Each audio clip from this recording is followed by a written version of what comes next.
قرآن مجید کی طرف آپ کا رجوع ہوا ہے، توجہ ہوئی ہے، اس کو اللہ کا بہت بڑا فضل اپنے اوپر سمجھیے، اور جب اللہ کا فضل ہو تو پھر اس کا شکر بھی ادا کرنا چاہیے اللہ کے جناب پہ۔ میں آپ سے ایک عجیب بات کہہ رہا ہوں، شاید آپ کو بہت وہ نئی سی لگے گی۔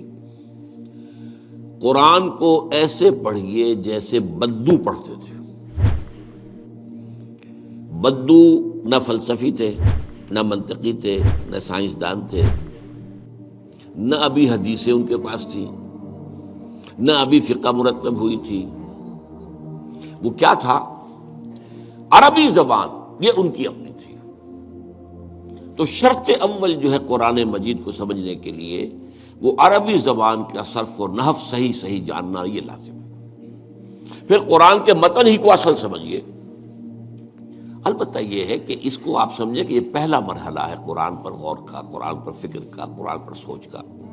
اس کے بعد اگلے مراحل بھی آئیں گے۔ اسی قرآن سے پھر قوانین جو ہے واقف ہونے ہیں۔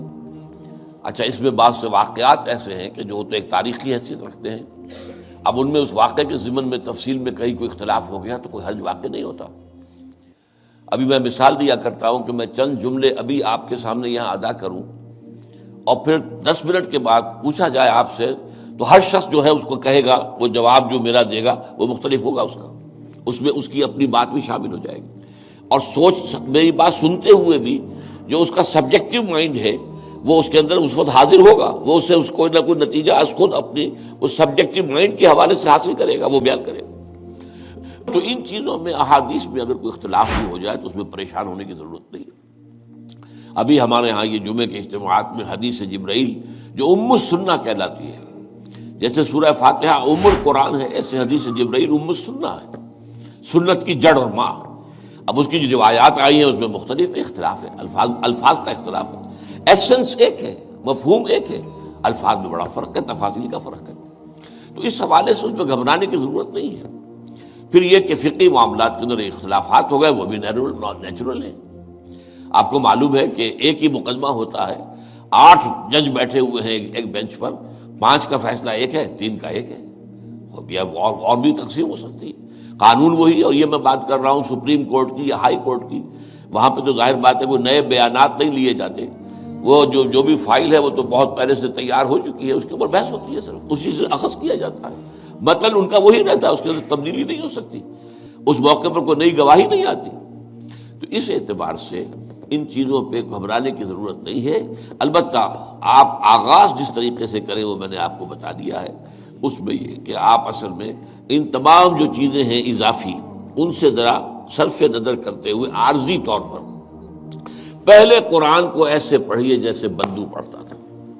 اور وہی بات تھی کہ بدو پھر جس طریقے سے موٹیویٹ ہوا ہے، بدو سے مراد میں صحابہ کو عام طور پر لفظ دے رہا ہوں، یہ ان کی اس کے لیے وہ نہ سمجھیے کوئی توہین کی بات ہے، مطلب یہ کہ میں اس معنی میں کہہ رہا ہوں کہ وہ لوگ فلسفی نہیں تھے، کوئی پڑھے لکھے لوگ نہیں تھے، بلکہ امت کا نام ہی ہے یہ جو ہے امیین، ان پڑھ لوگ، ان پڑھ، ان لیٹرڈ ون، حضور کی شان بھی یہی ہے، امی ہے۔